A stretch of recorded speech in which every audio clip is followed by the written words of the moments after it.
ধানের শীষ সরকার গঠন করলে আগামী 12 তারিখে আপনারা ধানের শীষকে নির্বাচিত করলে আমরা আমাদের কৃষক ভাইদেরকে এটা দিতে চাই। এটা কি বলেন তো? কৃষক কার্ড, সবই জানেন আপনারা।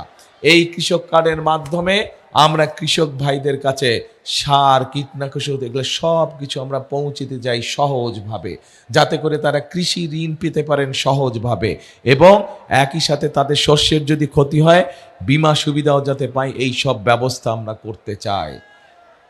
পরিকল্পনা ঠিক আছে? এই কাজটা দরকার করা।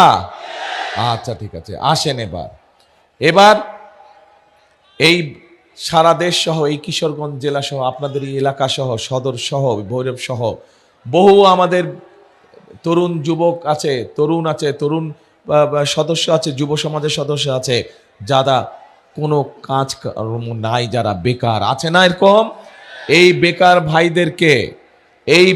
ভাইদেরকে আমরা ট্রেনিং দিতে চাই, যেই ট্রেনিং এর মাধ্যমে তারা হয় নিজের ব্যবসা তৈরি শুরু করতে পারবে, অথবা ট্রেনিং দক্ষ হয়ে তারা বিদেশে একটা ভালো চাকরির ব্যবস্থা করতে পারবে। আমরা সেই ব্যবস্থা গ্রহণ করতে চাই।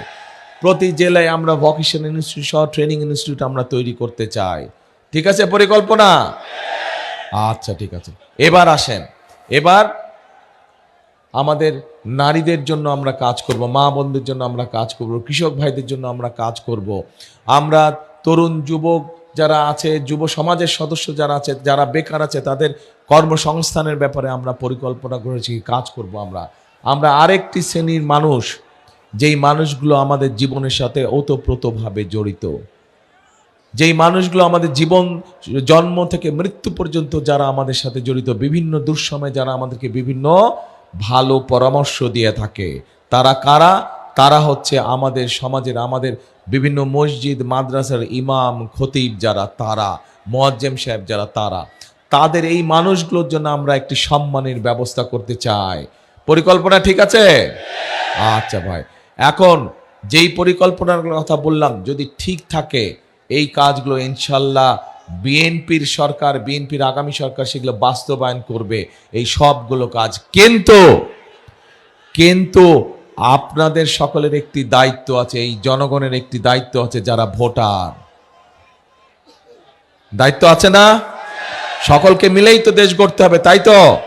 দেশ গড়তে হলে সকলকে মিলেই তো কাজ করতে হবে। আন্দোলন তো সকলে মিলেই করেছিলাম আমরা, তাই না? দেশও গড়তে হবে আমাদের সকলকে মিলে। আপনাদেরকে তাহলে সঠিকভাবে ভোটের দিন ভোট দিতে হবে।